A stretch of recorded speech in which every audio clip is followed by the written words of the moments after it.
Quiero invitar a la persona que va a estar enseñando hoy la palabra de Dios, y es alguien que de alguna manera es especial, porque quiero recordar la primera vez que hablé con él, con Alan. La primera vez que hablé con él estábamos en esa oficinita que es ahora la librería, y tengo esa imagen muy grabada en mi mente que, bueno, su mamá dijo: oye, ¿puedes platicar con mi hijo? Sí, venga. Y él venía así, y lo primero que le pregunté es: ¿vienes por convicción o te mandó tu mamá? No, pues me mandó mi mamá. Bueno, empezamos bien, ok, con sinceridad, ¿no? Y después de una breve charla, recuerdo que él estaba consternado, su cara era así sorprendida, y me decía: ¿de verdad todavía creen en la Biblia? ¿De verdad todavía creen en que Jesucristo es el único Dios? Le dije: sí. Y me dijo: ¿puedo regresar otro día? Necesito pensar y volver a regresar y platicar. Y gracias a Dios que tomó tiempo para pensar, para investigar, para meditar. Han pasado ya algunos años, ya Dios le permitió estar en un instituto bíblico. Actualmente está sirviendo en Guatemala, especialmente en la misión de Panajaché, ¿no? Allá está él, y él va a compartir la palabra hoy con nosotros, así es que démosle la bienvenida.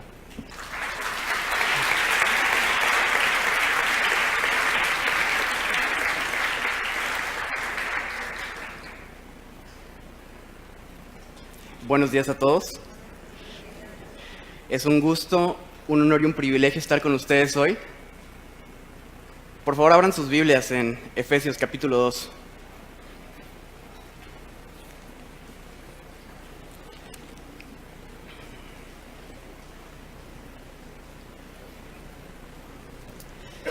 Efesios capítulo 2. Hoy vamos a estar estudiando los versos del 11 al 22.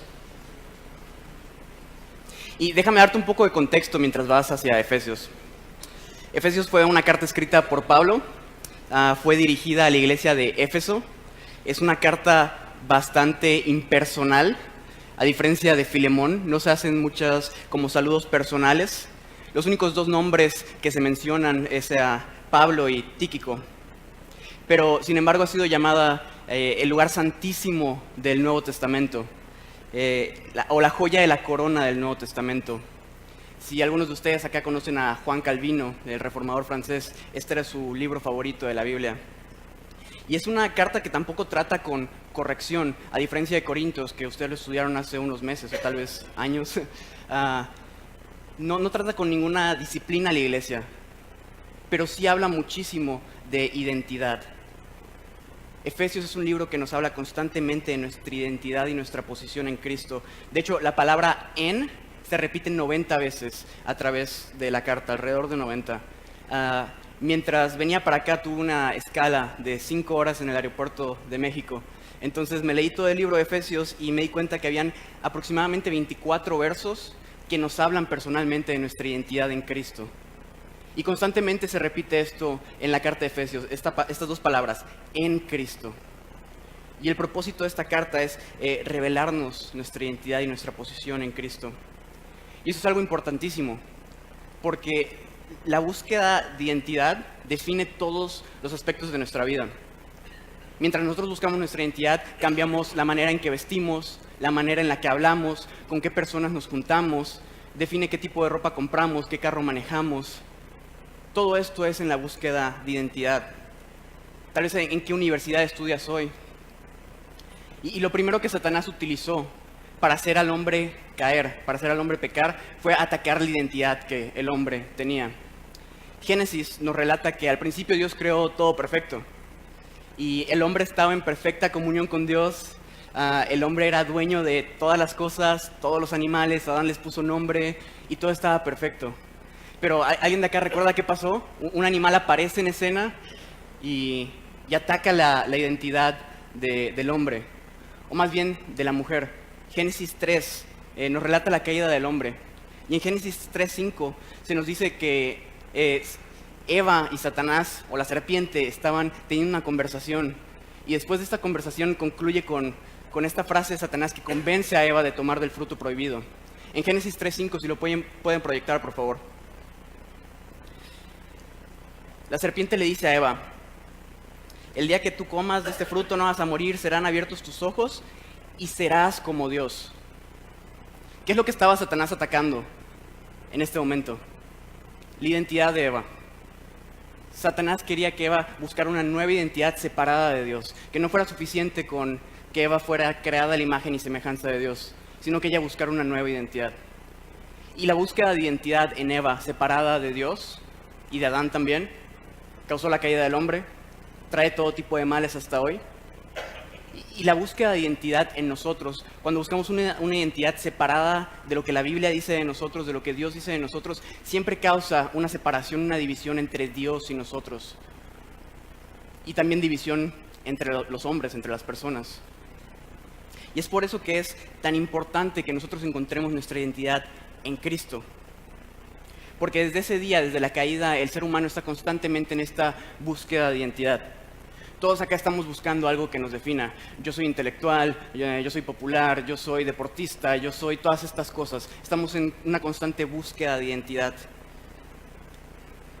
Y en esta búsqueda constantemente encontramos la mayoría de las veces nuestra identidad en lo que hacemos. Por ejemplo, Yoshimi contaba mi historia, un pedacito de mi historia hace un rato, pero cuando yo platicaba con Yoshimi ese día, recuerdo que mi identidad estaba completamente fundada en lo que leía. Porque yo nunca fui muy bueno para los deportes y todos mis amigos eran buenísimos para los deportes. Acá tenemos a Regina Tello, un excelente futbolista, y todos eran muy buenos para los deportes y yo no. Entonces empecé a buscar una identidad en lo que leía y empecé a leer muchos libros y en eso formaba mi identidad. O por ejemplo, conozco personas que son muy trabajadoras, tienen mucho éxito laboral, pero su identidad está completamente cimentada en su estatus social, en su éxito laboral.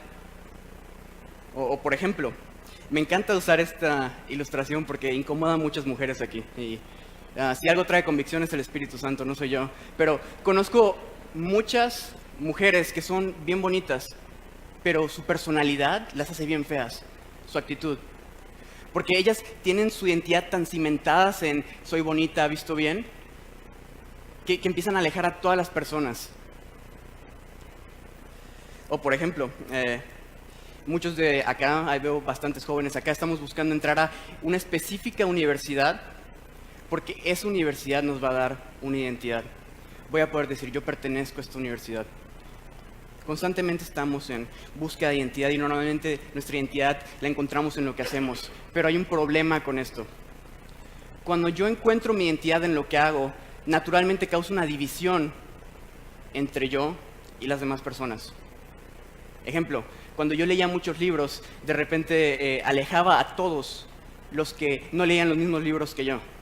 Y decía, si tú no has leído La Rayuela de Julio Cortázar, tú y yo no tenemos nada que hablar. O por ejemplo, la gente que encuentra su identidad en su éxito laboral. Dice, yo estoy aquí, y si tú no tienes la cantidad de dinero o el estatus social o no vistes como yo, entonces te alejo. Y cuando encuentras tu identidad en lo que haces, naturalmente causas división entre tú y las demás personas. Regresamos al ejemplo de la niña bien arreglada y bien bonita. Llega una persona tal vez no tan agraciada y le intenta hablar y la niña es como, ¿no ves que yo estoy bien bonita? Tú no. Y causa esta división y empuja a las demás personas. Por ejemplo, hay personas que encuentran su identidad en su iglesia. Este pecado puede ser incluso espiritualizado. Y hay personas que encuentran tanto su identidad en su iglesia que todos los que no pertenecen a su iglesia son unos herejes, tal vez ni siquiera se van a ir al cielo y los empujan. Y hay un problema con encontrar tu identidad separada de Cristo. Este problema, estas barreras que tú creas cuando encuentras tu identidad separada de Cristo, es una barrera de orgullo. Y Pablo nos va a dar la solución en este capítulo de cómo romper esas barreras. Porque en el mundo lo que hago define lo que soy, pero en el Evangelio de Cristo lo que soy define lo que hago. Y solamente es cuando encuentro una identidad en el Evangelio de Cristo que puedo derribar todos estos muros que he construido entre yo y las demás personas. El ser humano naturalmente está causando divisiones y es por eso que tenemos fronteras, es por eso que tenemos diversos partidos políticos, tanto que ya no los puedo nombrar, Morena, PRI, PAN, Bloque Independiente y un montón de partidos políticos. Tenemos división en ideologías, tenemos división en los matrimonios y por eso tenemos divorcios. La división ha causado todo tipo de males a la humanidad ¿Dónde viene una guerra? Es la división entre dos naciones llevada al extremo. ¿Dónde viene el racismo? La división entre dos grupos étnicos. ¿Y dónde viene un divorcio que causa tantos daños en nuestra sociedad hoy? División entre dos parejas. Entre una pareja, perdón. El daño que ha causado la división entre los hombres a la humanidad es inmesurable, incontable, incalculable. Y si pudiéramos verlo todo delante de nosotros en este momento, sería demasiado, no lo podríamos soportar. Quiero mencionarte unos cuantos eventos que surgieron a causa de la división entre el hombre, el holocausto nazi. En Estados Unidos hubo esta situación del Ku Klux Klan, o algo así. En México tenemos el 2 de octubre de 1968, que estoy seguro que ninguno de ustedes ha olvidado. Y tenemos la masacre de Tlatelolco. En Guatemala, mi país adoptivo, tuvimos una guerra civil durante 30 años que dejó un saldo de más de 200,000 personas por división. Y la única solución que se nos ha dado a la división entre los hombres es el Evangelio de Cristo. Y es por eso que es tan importante este capítulo. Porque la mayoría de comentaristas y teólogos están de acuerdo de que no hay un lugar en la Biblia que sea más claro sobre cómo el propósito del Evangelio es unir lo que estaba dividido. Y es por eso que es tan importante Efesios capítulo 2. Ahora, los primeros 10 versos de este capítulo nos hablaron de cómo opera el Evangelio en el creyente. Cómo es que tú recibes el Evangelio, cómo es que tú recibes salvación. Estos últimos versos nos van a hablar de cómo tú debes de responder al Evangelio. ¿Cuál es el propósito del Evangelio? Y si estás tomando notas, apunta esto. Estas son las 4 observaciones o 4 puntos que quiero hacer hoy. Y la primera es esta. El propósito del Evangelio es, número 1, humillar al creyente. Eso lo vamos a encontrar en los versos del 11 al 13. Número 2, derribar todos los muros. Versos del 14 al 17. Número 3, hacernos una gran familia. Versos del 18 al 20. Y número 4, hacernos un templo santo. Versos del 21 al 22. Estos son los 4 puntos que vamos a tener hoy.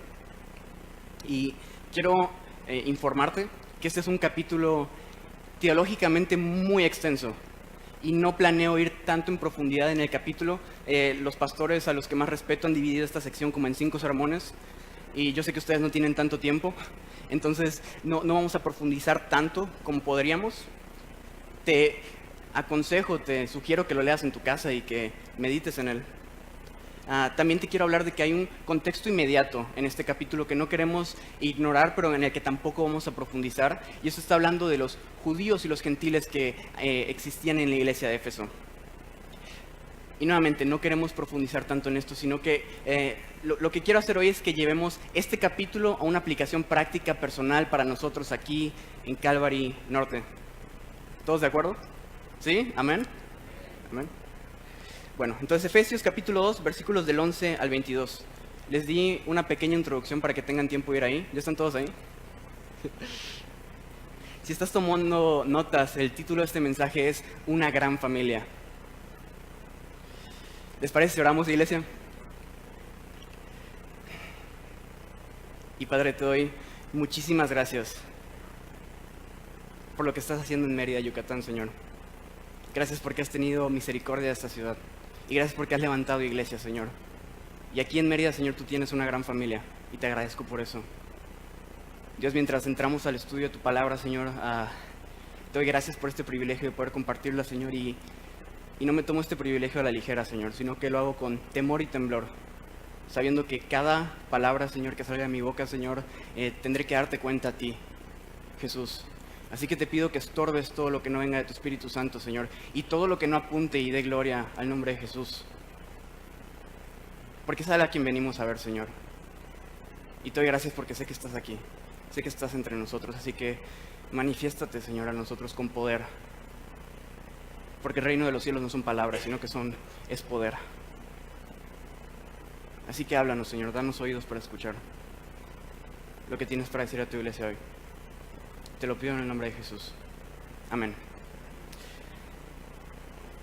Y Él les dio vida a todos ustedes y a mí, cuando estábamos muertos en nuestros delitos y pecados. Amén. ¿Alguien sabe dónde queda ese verso? Si levantas tus ojos un poquito en el versículo 1 de Efesios, se encuentra este verso. Y lo digo porque es lo primero que Pablo nos va a recordar. Lo primero que Pablo va a hacer es dirigir nuestra atención hacia eso, hacia esta verdad. Vamos a ver el verso 11 de Efesios. Dice así: por tanto, acordaos de que en otro tiempo vosotros, los gentiles en cuanto a la carne, erais llamados sin circuncisión por la llamada circuncisión hecha con mano en la carne. Por tanto, como consecuencia de todo lo dicho anteriormente, los primeros 10 versos de Efesios, recuerda, acordaos, acuérdate de esto. Y la primera vez que enseñé este capítulo tenía una gran ventaja, que el pastor Jeff había enseñado la primera sección la semana pasada, y eso se hizo aquí. Entonces, yo sé que tal vez algunos de ustedes estén muy familiarizados con el texto, pero quiero que leamos qué es lo que Pablo quiere que recordemos. Así que vamos a leer los primeros 10 versos de Efesios. Dice así: y Él os dio vida a vosotros cuando estabais muertos en vuestros delitos y pecados, en los cuales anduvisteis en otro tiempo, siguiendo la corriente de este mundo conforme al príncipe de la potestad del aire. Este es otro nombre que la Biblia utiliza para Satanás. El espíritu que ahora opera en los hijos de desobediencia, entre los cuales también todos nosotros, ¿cuántos? Todos nosotros vivimos en otro tiempo, en los deseos de nuestra carne, haciendo la voluntad de la carne y de los pensamientos, y éramos por naturaleza hijos de ira. Eso significa que estábamos condenados al infierno, lo mismo que los demás. Y sería muy trágico que terminemos acá. Pero Dios, verso 4, pero Dios, que es rico en misericordia, por su gran amor con que nos amó, aun estando muertos nosotros en pecados, nos dio vida juntamente con Cristo. Por gracia sois salvos. Y juntamente con Él nos resucitó y asimismo nos hizo sentar en lugares celestiales con Cristo Jesús, para mostrar en los siglos venideros las abundantes riquezas de su gracia en su bondad para con nosotros en Cristo Jesús. Porque por gracia sois salvos por medio de la fe, y esto no es de vosotros, pues es don de Dios. No por obras, para que nadie se gloríe. Nadie va a llegar al cielo y va a decir: yo estoy aquí porque lo merezco, porque lo gané. No por obras, para que nadie se gloríe. Porque somos hechura suya, creados en Cristo Jesús para buenas obras, las cuales Dios preparó de antemano para que anduviésemos en ellas. Esto es lo que Pablo quiere que recordemos. ¿Cuál era nuestra condición pasada? ¿Cuál es nuestra condición actual? Y cómo todo esto ha sido simplemente por gracia. Punto número 1. El propósito del Evangelio es humillar al creyente. Ahora quiero que definamos unas cosas. En el verso 11 dice: vosotros los gentiles. ¿Alguien acá sabe qué es un gentil? ¿Sí? Un gentil es toda persona que no es un judío, sea mexicano, sea guatemalteco, sea gringo, sea talibán, sea japonés, sea lo que sea. Toda persona que no sea judío es un gentil. ¿Cuántos de acá son gentiles? Por favor, levanta tu mano si eres gentil. Hay unos cuantos judíos en la casa. Sí. Toda persona que no es judía por ley es gentil. Ahora, ¿por qué me tomo el tiempo de hablar de esto? Porque cuando leemos acá la palabra gentiles, entendemos que esto nos está hablando a nosotros. No es indiferente a nosotros, sino que esto se refiere a nosotros. Ahora se nos dice acá que éramos llamados sin circuncisión por la llamada circuncisión hecha con mano en la carne. ¿Todos acá saben qué es la circuncisión? Es cuando tú tomas ¿sí? Y tenemos un video ahí por si alguien se quedó con la duda. Lo preparamos en medios. ¿No es necesario? Gracias a Dios. Pero acá se refiere con la incircuncisión a estar lejos de Dios, a estar separados de las promesas de Dios. La circuncisión fue el símbolo que Dios le dio a Abraham para distinguir a su pueblo Israel de todos los demás pueblos del mundo. Entonces, al tú ser incircunciso, estabas lejano de Dios, no eras parte de su pueblo. Y eso se refiere, que nosotros los gentiles estábamos lejanos. Y es exactamente lo que nos va a decir el verso 12. Léanlo conmigo, dice así: en aquel tiempo estabais sin Cristo, alejados de la ciudadanía de Israel y ajenos a los pactos de la promesa, sin esperanza y sin Dios en el mundo. El ser incircunciso en el Antiguo Testamento significaba no tener una relación con Dios. Y en el Nuevo Testamento, el no tener una relación con Dios significa estar sin Cristo. Y es exactamente lo que nos dice aquí. Se nos dice, en aquel tiempo estabais sin Cristo. Eso es lo que Pablo quiere que hagamos con esta información, que recordemos. Recuerda esto. Recuerda que en algún tiempo estabas sin Cristo. En algún tiempo estabas alejado de Dios. Acuérdate de esto constantemente, que estabas completamente muerto en delitos y pecados, estabas yendo a toda velocidad rumbo al infierno y no había nada que te detuviera. Pero Dios, verso 4, pero Dios, que es grande en misericordia por su amor con que te amó, no por nada que hayas hecho. No hiciste nada para ganar tu salvación. Y no tienes nada de qué jactarte ni de qué gloriarte. Esto es lo que Pablo quiere que hagamos, que recordemos esto. Punto número 1, el propósito del Evangelio es humillar al creyente. Porque solamente es cuando tú caes en cuenta de esta realidad y verdaderamente la digieres en tu corazón, puedes vivir con humildad. Y solamente cuando vives en humildad puedes tratar a los demás con humildad. Y es por eso que es tan importante recordar esto todos los días. Solamente es cuando tú recuerdas esto constantemente que puedes encontrar una identidad en el Evangelio y en Cristo. Y te quiero animar a esto hoy. Recuerda cuál era tu condición antes de Cristo. Recuerda cómo estabas antes de conocerlo. Y si no conoces a Cristo, lo que estás viviendo no es vida. Y te lo digo por experiencia propia. Yo pensé que lo tenía todo. Conocí a Cristo y comencé a vivir. Y te quiero invitar a que recibas este Evangelio. Pero los que lo han recibido, quiero que recuerden cómo era estar lejos de Cristo.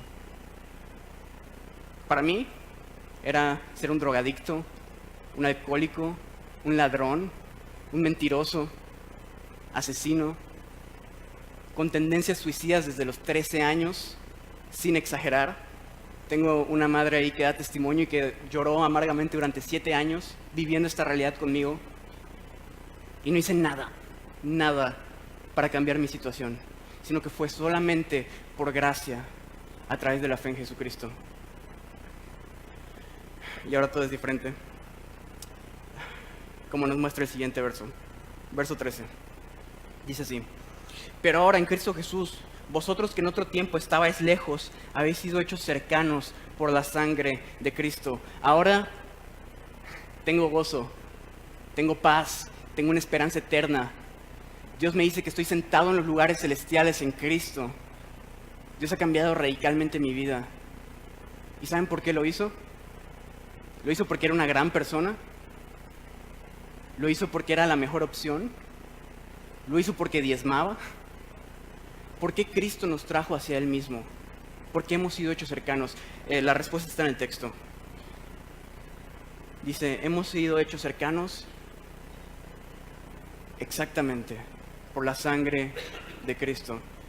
Y sabes, tu identidad tiene que regresar una y otra vez a esta realidad.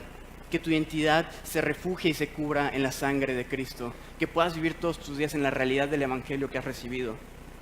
Es aquí donde tenemos que encontrar nuestra identidad.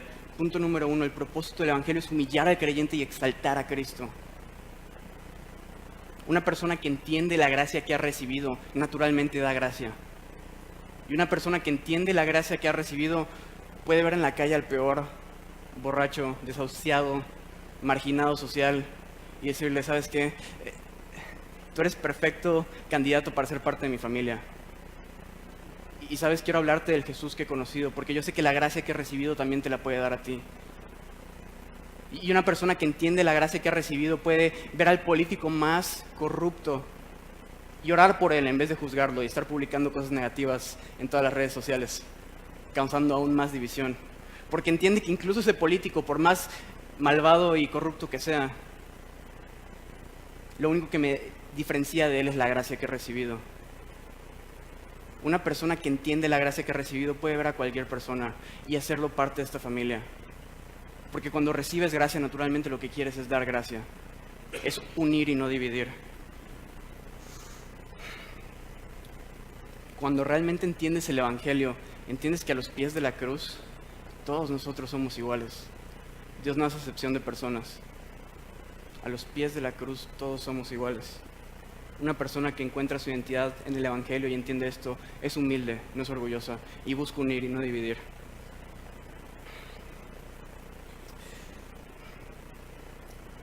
Y esto me lleva al siguiente punto. Punto número 2. ¿Alguien lo anotó? Exactamente. Oye, casi toman notas, ¿eh? En Guatemala no tenemos tanto esa costumbre. Punto número 2. El propósito del Evangelio es derribar los muros y traer paz donde hay división. El verso 14 dice esto: porque Él es nuestra paz, que de ambos pueblos hizo uno, derribando la pared intermedia de separación. Él es nuestra paz. Esto se refiere a Jesús. Y esta es una realidad atemporal y absoluta. Cristo es nuestra paz. Y yo recuerdo hace como 4 años estaba estudiando Derecho en una universidad de aquí. Y hace poco me encontré con un archivo que yo estuve escribiendo mientras estuve estudiando Derecho. Y no era cristiano.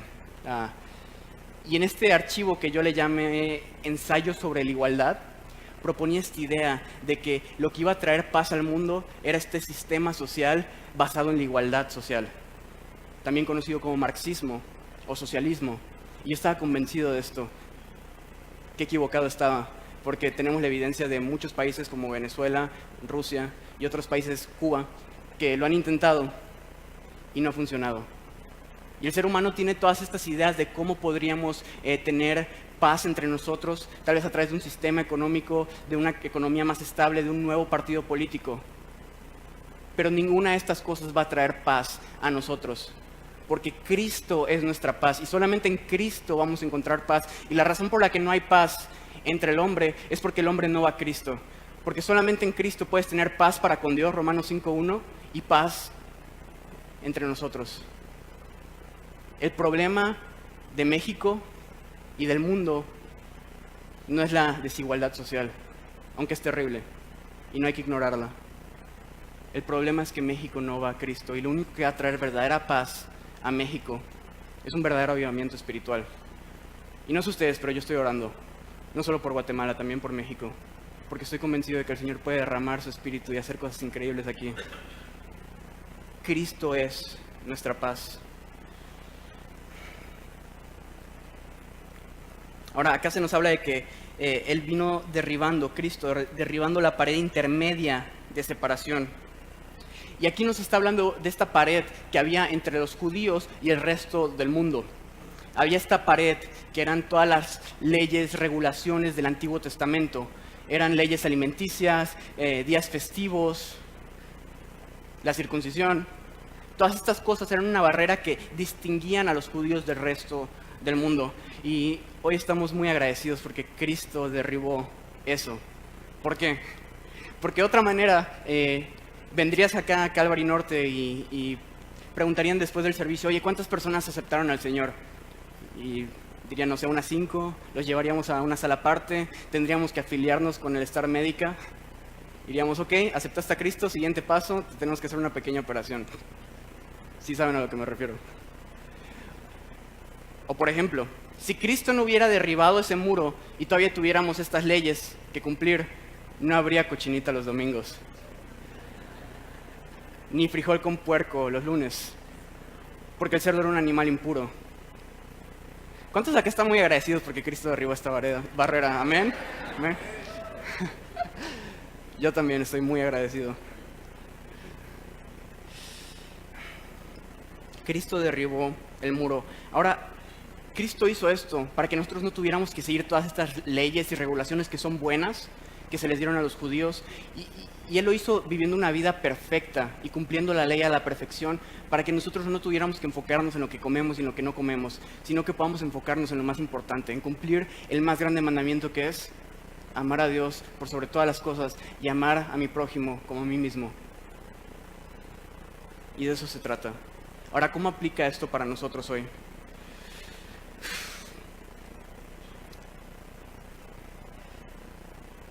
Y esto puede ser muy controversial, pero bueno, es triste ver cómo los hombres crean barreras entre ellos. Hemos visto y hablado que creamos barreras de naciones, de estereotipos sociales y todas estas barreras. Es algo común en el mundo y es un problema de orgullo. Pero lo triste es que estas barreras existen también en la iglesia, entre los hijos de Dios. Y que nosotros podamos decir como hijos de Dios: no, es que yo soy de Calvary Norte. No, y yo soy de Calvary Centro. No, y yo soy de Chancú. y encontrar nuestra identidad totalmente en nuestra iglesia y causar todas estas barreras. Cuando Cristo vino a derribar todos los muros. Cristo vino a derribar todos los muros para que nosotros podamos hacer lo mismo en nuestras vidas. Y derribar también todo muro que nos divide. Una persona que encuentra su identidad en el Evangelio no levanta muros, sino que destruye muros. Y a veces somos tan parecidos a la iglesia de Corinto. Medios, si pudieran por favor proyectar 1 Corintios capítulo 1, versículos 11 y 12. A Pablo le llega esta información que había un problema en la iglesia de Corinto. Un problema que es tan... A veces se me olvidan las palabras. Relacionable a nuestra situación hoy en la iglesia. 1 Corintios capítulo 1, versos 11 y 12 dice así: porque he sido informado acerca de vosotros, hermanos míos, por los de Cloe, que hay entre vosotros contiendas. Quiero decir que cada uno de vosotros dice: yo soy de Pablo, yo de Apolos, yo de Cefas y yo de Cristo. ¿Se pueden relacionar con esto? ¿No sonamos igualitos muchas veces? Yo soy de los bautistas, yo soy de los presbiterianos, yo soy de los pentecostales, yo soy de los Calvary. Y encontramos nuestra identidad en nuestra iglesia en vez de encontrar nuestra identidad en Cristo. Cristiano, estás llamado principalmente a tener una identidad en Cristo más allá de una identidad en tu iglesia. Y es bueno que ames y sirvas a tu iglesia, pero no que encuentres tu identidad solamente en tu iglesia o en tu pastor. Yo soy de Yoshimi, yo soy de Roberto, yo soy de Sam. No estamos llamados a esto. Verso 13, en 1 Corintios todavía, si lo pueden proyectar por favor. Pablo respondió esto a los corintios, a esta actitud que estaban teniendo. ¿Acaso está dividido Cristo? ¿Fue crucificado Pablo por vosotros? ¿O fuisteis bautizados en el nombre de Pablo? Analicemos esto. ¿Alguien de acá fue bautizado en el nombre de Yoshimi? Espero que no. ¿Alguien de acá fue bautizado en el nombre de Calvary? Saben que amo esta iglesia, amo a su pastor. Y yo sé que él tiene el mismo sentir que yo. No estamos llamados a tener nuestra identidad, principalmente en nuestra iglesia o en nuestro pastor. Nuestra identidad tiene que estar cimentada completamente en Cristo. Porque solamente cuando tengo una identidad en Cristo dejo de causar divisiones. La división siempre es una muestra de orgullo y de inmadurez.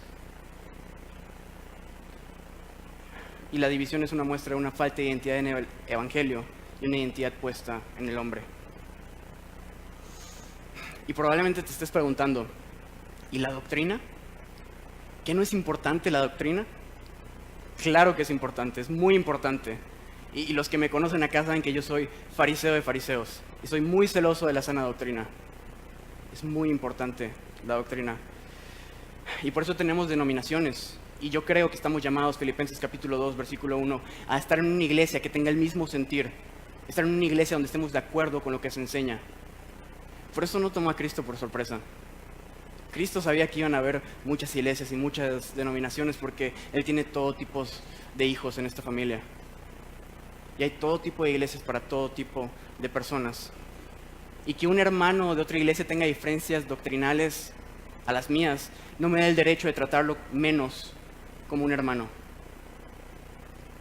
Cristo vino a morir en la cruz para derribar todos los muros y para que incluso entre las diferencias haya amor, haya paz, haya unidad y haya respeto. Y Dios me ha dado la bendición de conocer a muchos hermanos de muchas denominaciones. Uno de mis mejores amigos en el Señor, él no cree en los dones del Espíritu Santo, él es cesacionista. Yo personalmente creo que todos los dones del Espíritu Santo están activos y vivos hoy en día y que deberíamos buscar los dones más excelentes, como diría Pablo. Tengo otro amigo que es presbiteriano y me cae súper bien, pero él cree que los bebés se deben de bautizar así como con un poquito de agua. Y yo personalmente creo que el bautizo debe ser por inmersión completa.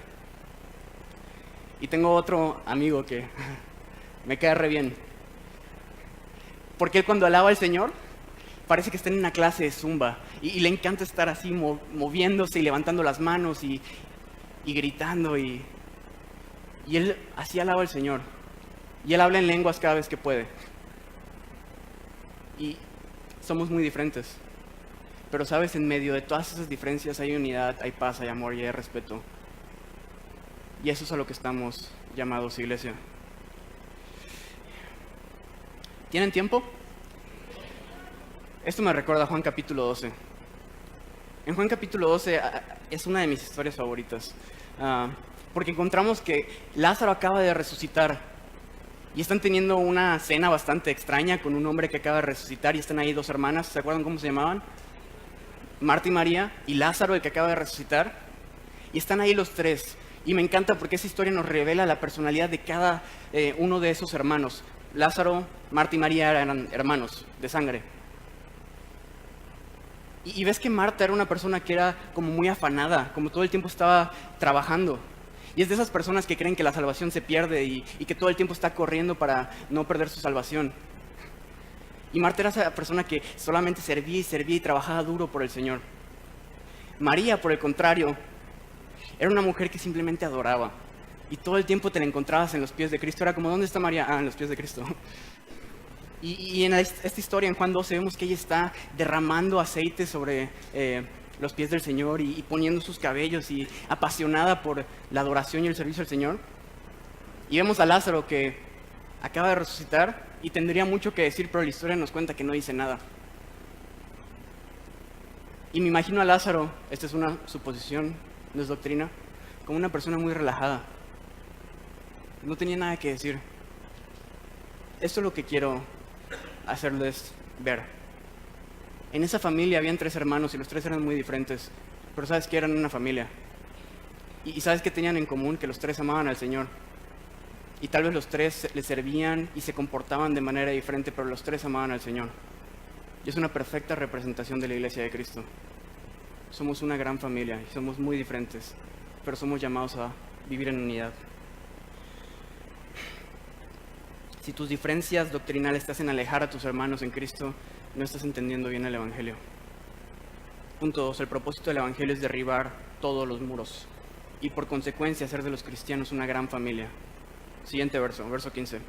Dice así: aboliendo en su carne las enemistades, la ley de los mandamientos expresados en ordenanzas, para crear en sí mismo de los dos uno solo y nuevo hombre, haciendo la paz. Presten atención a esto. Aboliendo en su carne. Y alguna vez le preguntaron a uno de los pastores que más escucho, ¿cómo es posible? Y tal vez ustedes tengan esta duda hoy, y espero que la tengan. ¿Cómo es posible que un hombre judío en medio de Palestina, colgado por unas horas en un madero, pudo salvar a toda la humanidad de todos sus pecados? ¿Cómo es eso posible? Y la respuesta es muy sencilla. Él respondió esta pregunta de 2 maneras. Y él dijo, primeramente, por lo que valía ese hombre.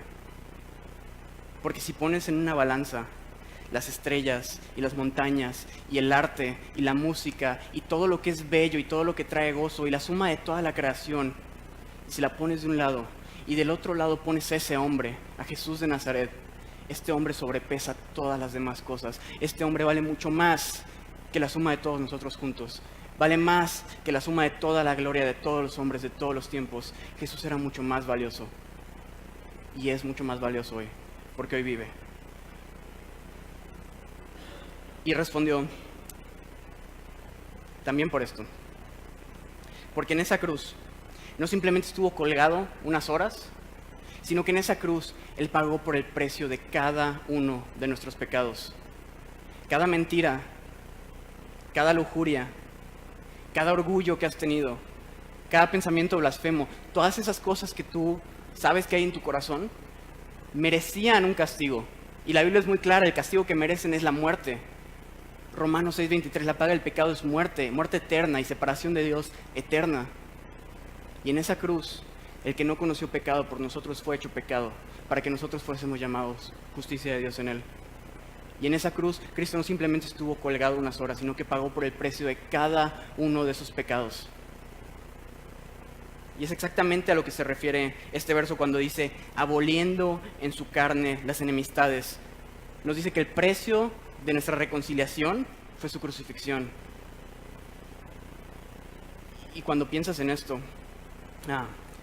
No sé ustedes, pero yo me pregunto, ¿por qué Cristo haría algo así? ¿Por qué Cristo haría algo así? ¿Alguien de acá tiene alguna idea? ¿Por amor? Exactamente. ¿Para la gloria de Dios, tal vez? ¿Sí? ¿De acuerdo?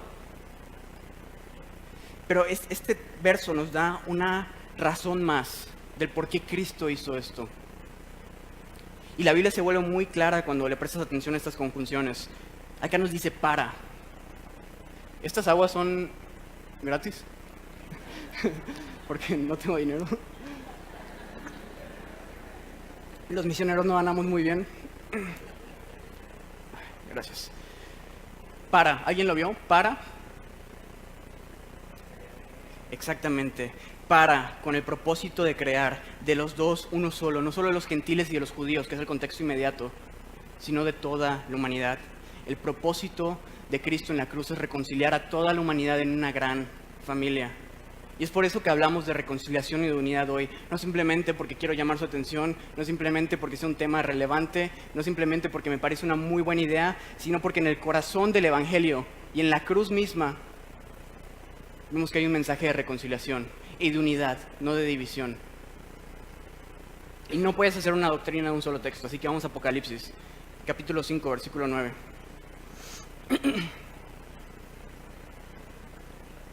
Dice así: y todos ellos cantaban una nueva canción.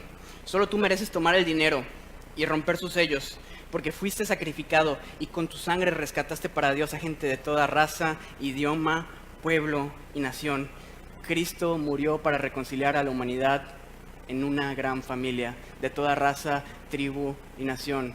Pentecostales, bautistas, chinos, europeos, mexicanos, reconciliar a todos ellos en una gran familia. El propósito del Evangelio es derribar todos los muros y hacer de la familia de Cristo, valga la redundancia, una gran familia. Siguiente verso, verso 16. Y mediante la cruz reconciliar con Dios ambos en un solo cuerpo, matando en ellas las enemistades. Mediante la cruz reconciliar con Dios ambos en un solo cuerpo. Y quiero que le prestemos atención a esta palabra reconciliar, y me llevaría demasiado tiempo hacer referencias a todas las veces que la Biblia menciona esto, así que quiero usar nada más un texto. 2 de Corintios, por favor, vayan todos ahí. 2 de Corintios capítulo 5, versículos del 18 al 20.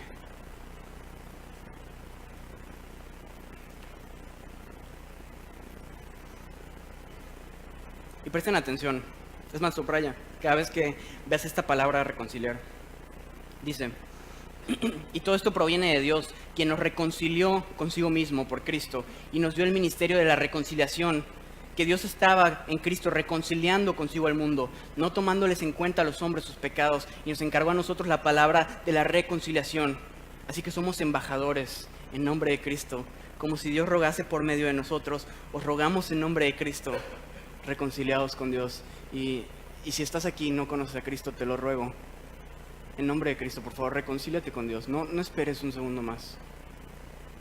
Cristo vino para derribar todos los muros, para que cualquier persona de cualquier lugar pueda ser parte de esta gran familia. Y hay mucho que podemos decir de este texto, pero quiero hacer una observación nada más. El propósito de nuestra reconciliación es que nosotros podamos reconciliar también. Fuimos reconciliados para reconciliar. Y esta es la misión del cristiano, y esta es la identidad del cristiano. Mira, si estás batallando buscando una identidad y quieres encontrarla en el auto que manejas o en la universidad a la que vas, Cristo te ha dado la mejor identidad y el mayor honor que se le ha dado al hombre en toda la creación: ser embajador de Cristo, embajador del Dios Altísimo. Y quiero hacer la misma exhortación que le hice a la iglesia en Guatemala. Si esto no consume tu corazón de pasión, cristiano, si esto no te emociona, si eres indiferente a esto, examínate. Si el Evangelio ha dejado de arder en tu corazón, examínate. Porque estas son las mejores noticias que podemos escuchar. El honor más grande que el humano puede recibir: ser embajador de Cristo. Alguien que encuentra su identidad en el Evangelio busca reconciliar y traer constantemente a más personas a esta familia. Verso 17 dice así: y vino y anunció las buenas nuevas de paz a vosotros que estabais lejos y a los que estaban cerca. Cristo estuvo dispuesto a ir lejos Esto es muy sencillo. ¿Qué tan lejos estás dispuesto a ir tú por traer a gente a reconciliación? ¿Estás dispuesto a sacrificar tu orgullo, tu tiempo, tu dinero? Porque ese es el llamado del Evangelio. No es un llamado simplemente a venir a la iglesia el domingo unas horas, que el pastor diga algo que me motive por el resto de la semana y después siga con mi vida haciendo lo que quiera. El llamado del Evangelio es un llamado de 24 horas que nos llama a reconciliar constantemente, e ir a buscar al perdido y estar dispuestos a ir lejos. Este mensaje costó la sangre de Cristo, y si eres indiferente a este mensaje, eres indiferente a la sangre de Cristo también. Verso 18. Porque por medio de Él los unos y los otros tenemos entrada por un mismo espíritu al Padre. Esto me lleva a mi tercer punto. ¿Quién lo anotó? Exactamente. El propósito del Evangelio es hacernos una gran familia. En Cristo tenemos entrada por un mismo espíritu a un mismo Padre. Mismo espíritu, mismo Padre, unidad. ¿Cómo es este espíritu? Romanos 8 nos los describe de una manera hermosa. Romanos 8, versículos del 15 al 16, si lo pueden proyectar, por favor. Dice así: pues no habéis recibido el espíritu de esclavitud para estar otra vez en temor, sino que habéis recibido el espíritu de adopción, por el cual clamamos. El espíritu mismo da testimonio a nuestro espíritu de que somos hijos de Dios. Un mismo espíritu que clama, como diría una amiga dominicana, papito Dios. Un mismo espíritu, una misma entrada, un mismo Padre, una gran familia. Sin importar quién seas ni cómo te veas, Dios quiere poner este espíritu en ti y quiere adoptarte y que seas parte de esta gran familia y que Él sea tu Padre y tú seas su hijo. Voy a hacer un pequeño paréntesis, esto no está en mis notas, pero recordando las sesiones que tenía con Yoshimi, cómo platicaba con él, tal vez él no sabe esto, pero hubo una cosa que hizo que yo me interesara por el Evangelio, una sola cosa. Gracias a Dios, mi relación con mi papá hoy está mejor que nunca y es algo que Él ha restaurado por completo, pero por mucho tiempo yo estuve sin una figura paterna tal vez, porque mi papá biológico dejó a mi mamá cuando yo nací y nunca tuve una muy buena relación con Ricardo, mi papá, padrastro, papá. Y Yoshimi me dijo, ¿sabes? Dios se ha vuelto mi padre. Y apenas escuché esa palabra padre dije, yo quiero eso. Yo quiero un padre. Yo necesito un padre. Y no sé por qué te estoy diciendo esto, creo que es del Espíritu. Pero si tú te sientes solo y necesitas un padre, Dios te ofrece hoy gratuitamente tener al mejor padre, el creador de todas las cosas. Y te lo ruego, reconcíliate con Cristo. Haz de Dios tu padre. Verso 19. Así que, como conclusión a lo dicho anteriormente, ya no sois extraños ni advenedizos, sino conciudadanos de los santos y miembros de la familia de Dios. Cristo nos ha reconciliado a través de la cruz para hacernos una gran familia. Y me encanta contar esta historia. Una vez llegué con una hermana ahí de Panajachel, la iglesia en la que sirvo, y le dije, hermana Dora, ¿cómo está? Y se me queda viendo y me dice, ¿hermana? Si tú y yo ni parientes somos. Tan linda la señora. Pero veo que esta actitud se repite mucho en los cristianos. Que tal vez podemos tener este lenguaje cristianoide de sí, hermano y hermana, pero en realidad no nos tratamos como hermanos. Y realmente somos una gran familia en Cristo. E iglesia, si somos una familia, ¿por qué no nos tratamos como familia? ¿Qué es una familia? Yo tengo la bendición de tener acá muchos miembros de mi familia y es por eso que estoy tan nervioso. Pero esto puedo decir de mi familia, que mi familia es un grupo de personas con el que yo me siento seguro, con el cual yo me siento en confianza, con el cual yo me siento protegido. Y es un grupo de personas con el cual yo verdaderamente disfruto estar. Familia, amo estar con ustedes. Es un gran regalo estar con ustedes. Eso es una familia.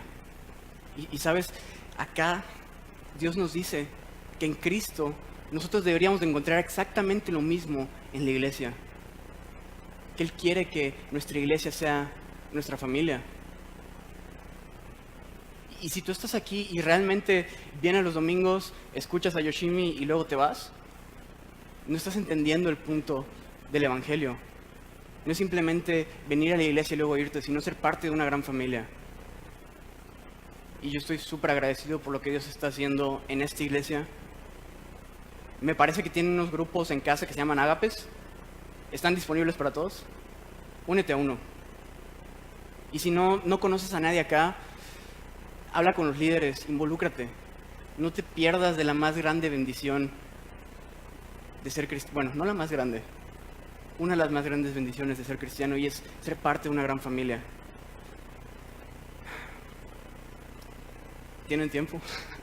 El tiempo es mi peor enemigo.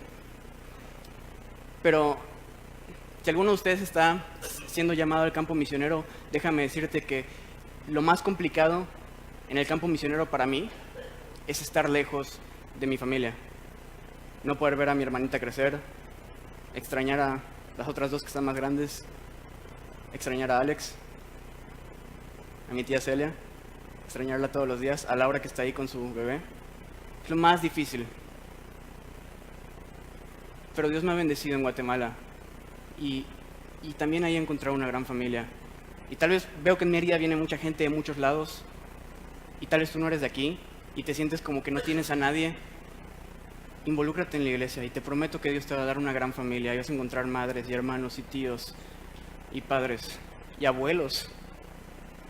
Dios quiere que como iglesia seamos una gran familia y que verdaderamente encontremos un grupo de personas con el cual nos sentimos en confianza, seguros y con el cual disfrutamos estar. Ese es el propósito de la iglesia. Si has creído en Cristo, tu relación con tu iglesia debe ser incluso más profunda que con tu familia biológica, porque el lazo que tienes con ellos no es un lazo superficial de sangre, sino un lazo espiritual y profundo en la sangre de Cristo. Y no hay nada más profundo y hermoso que eso. Punto número 3. El propósito del Evangelio es unirnos a todos nosotros en una gran familia. Y creo que ya estamos por terminar. Verso 20.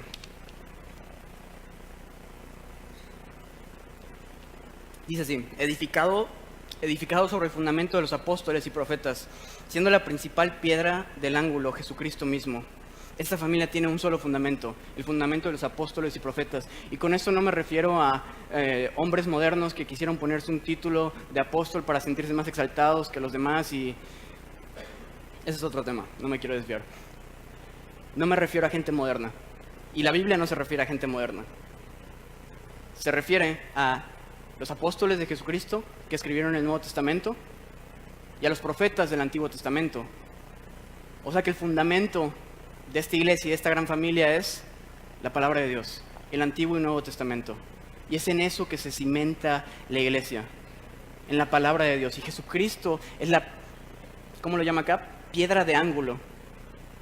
Porque todo este libro trata de una persona, no de una ideología, no de una religión, sino que trata de una persona, de Jesús. Y Él es la piedra de ángulo de todo lo que creemos. Y esto tampoco está en mis notas, pero déjame decirte que si tu iglesia está fundada en cualquier otra cosa que no sea Jesucristo mismo, va a caer. Si tu iglesia está fundada en la elocuencia de un predicador, o en el talento de una alabanza, o en la belleza de un edificio, va a caer. El fundamento de esta gran familia es la palabra de Dios y Jesucristo mismo. Y nunca debemos de desviarnos ni buscar nada diferente a eso. En Jesucristo estamos completos.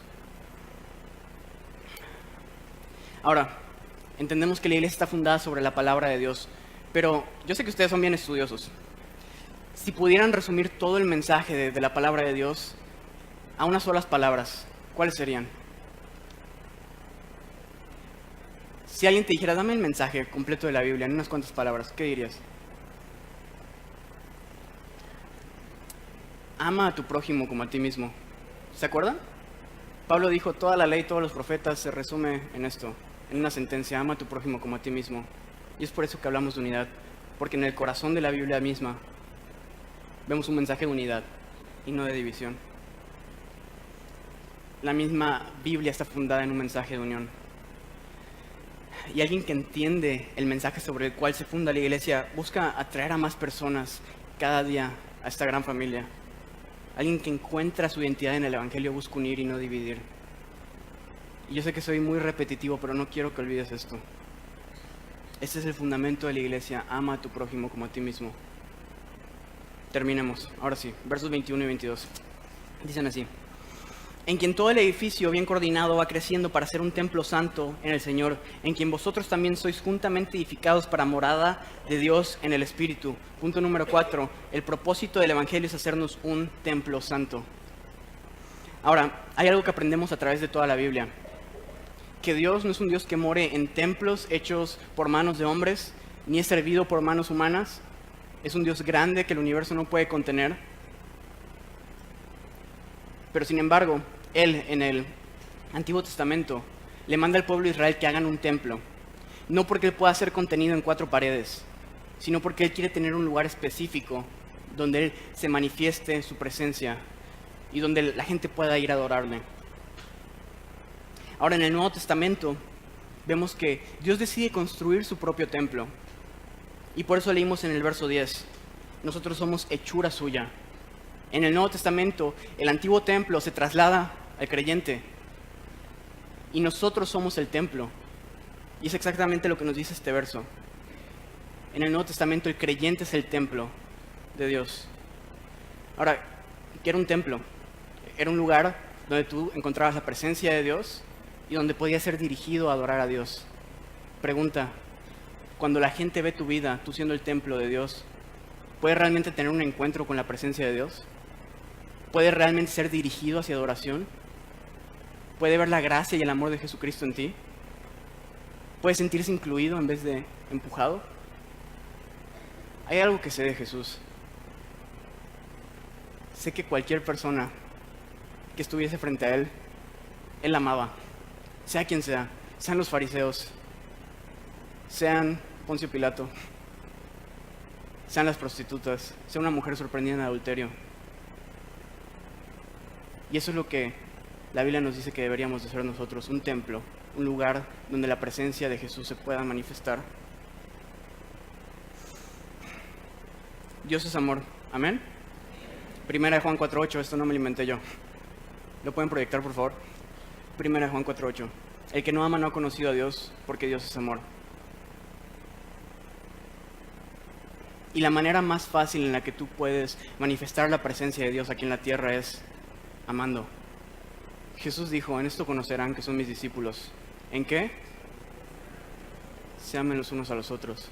En esto conocerá todo el mundo que ustedes son mi templo, en que se amen los unos a los otros. Y alguien que ama no divide. En esto conocerán que somos sus discípulos, en que seamos un grupo de gente que busca la paz, la unidad y el amor, a través de un amor que todo lo sufre, todo lo espera, todo lo soporta. Amén. Cristo no murió para que nos encerráramos en un edificio, sino para que hiciéramos una gran familia. Y déjame decirte esto: caminando por las calles de esta ciudad, me doy cuenta que hay cientos de miles de millones de hijos pródigos allá afuera esperando regresar a casa. Y recuerda que tú algún día lo fuiste, y yo también lo fui. Y nuestro llamado de iglesia es salir por ellos y reconciliarlos a esta gran familia. Y los alabanceros, si pudieran empezar a pasar acá arriba, por favor. Ya vamos a cerrar.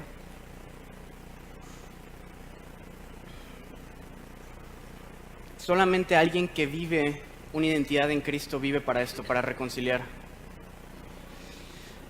Como les dije al principio, quien eres determina lo que haces. Y si tu identidad está en el Evangelio, eres una persona que, 1, vives en humildad.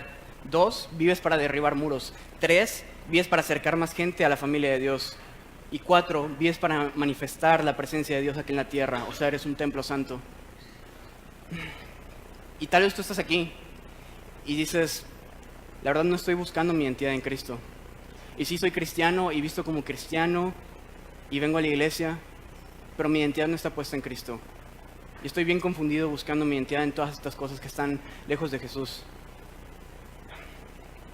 Déjame decirte algo: nunca va a ser suficiente. Y si no uso esta frase, parece que no prediqué, lo uso en cada sermón. Me ha ayudado a entender mucho el corazón del Evangelio. San Agustín de Hipona dijo esto: fuimos creados para ti, oh Dios, y nuestra alma no encuentra descanso hasta que lo encuentre en ti. Si tú estás buscando tu identidad separada de Cristo, no lo vas a encontrar. Nunca vas a encontrar descanso, nunca va a ser suficiente. Y si tú estás buscando tu identidad separado de Cristo, arrepiéntete. Ven a Él. Y Él está dispuesto a aceptarte y recibirte. El Evangelio de Juan nos dice, cualquiera que viene a mí, yo no le echo fuera. Y si Dios está poniendo en tu corazón en este momento el reconciliarte con Dios, ven a Él y Él no te va a echar fuera. Tal vez tú estás aquí y reconoces que no hay nada de humildad en ti. Sí eres cristiano, pero eres bien orgulloso y pones todas estas barreras entre ti y las demás personas. Arrepiéntete. Estás yendo en contra del Evangelio mismo. Tal vez estás aquí y eres totalmente indiferente al mensaje del Evangelio. Y sabes, tal vez nunca le has compartido a una sola persona de lo que Cristo ha hecho en tu vida. Y no estás buscando traer a nadie a la familia. También arrepiéntete. Porque aunque no estamos llamados a todos ser evangelistas, todos estamos llamados a compartir el Evangelio. Y si no lo estás haciendo, no estás cumpliendo el propósito por el cual Dios te creó. Y tienes que arrepentirte. O tal vez tú estás aquí y dices, la presencia de Dios en mi vida no se manifiesta jamás. Sí soy cristiano, sí vengo a la iglesia, pero la gente cuando tiene un encuentro conmigo no tiene un encuentro con Cristo. Arrepiéntete y regresa donde empezaste, si es que has empezado. Regresa a la cruz, regresa a Cristo. Y quiero que mientras cerramos en la alabanza, se tomen un tiempo ahí donde están. Tengan un momento con el Señor. Sabes, tal vez lo que te tienes que arrepentir no tiene nada que ver con lo que acabo de hablar, pero sabes que hay en tu corazón ciertas cosas que tienes que arreglar con el Señor. Toma este tiempo. Y arrepiéntete y reconcíliate. Cualquiera que viene a mí, yo no le echo fuera, dice nuestro Señor.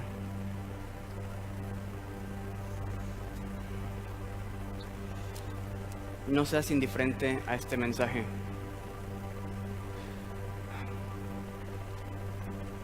Sabes, una de las cosas más complicadas o que más me incomodan es que siempre siento que no tengo nada que darle al Señor. Y el otro día estaba con mi mamá y era Navidad y yo no tenía dinero, entonces encontré una bufanda tirada en la calle, literal, y se la regalé de Navidad. Y yo le dije, ma, ¿qué quieres de Navidad? Porque no te quiero dar solo esta bufanda. Y ella me dijo, no quiero que me des nada, yo te quiero a ti. Y me ayudó mucho a entender el corazón del Señor. Porque tal vez estás aquí y sí traes convicción de pecado y dices, ¿sabes qué, Señor? No tengo nada que darte. No tengo buenas obras, no tengo justicia, no tengo nada que darte. El Señor no quiere que le des nada. El Señor te quiere a ti. Lo único que quiere es un corazón arrepentido, contrito y humillado.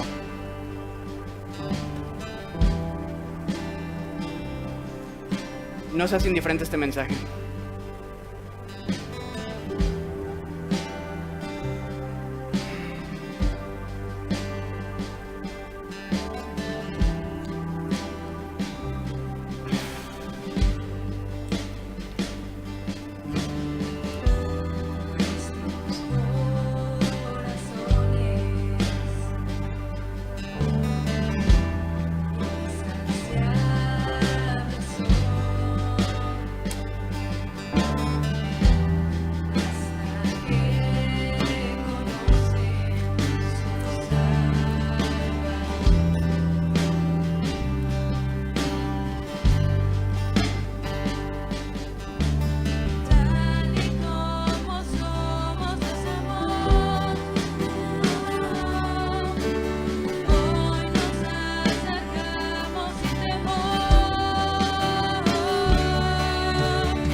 somos.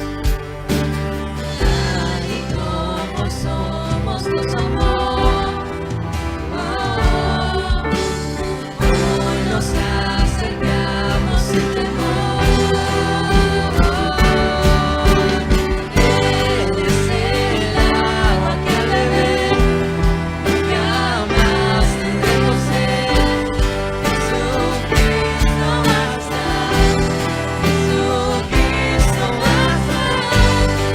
Castigo recibió, su herencia me entregó. Jesucristo basta,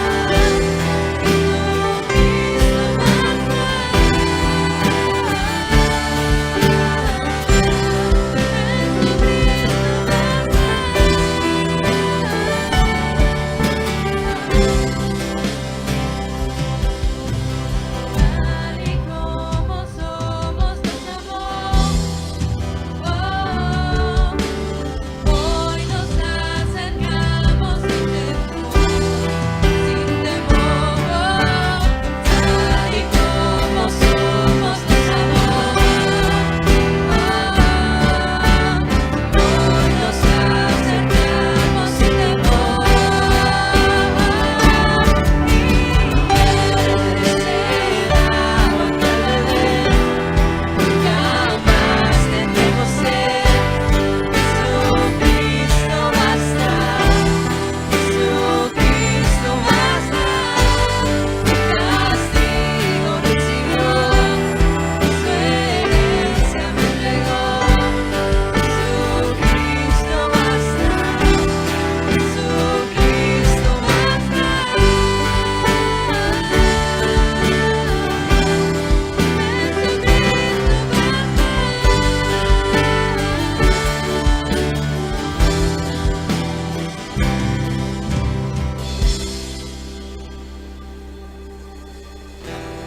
Ahora hay un futuro, esperanza fiel, en su amor confiamos, hay descanso en él. Sí, Señor. Un aplauso a Jesús.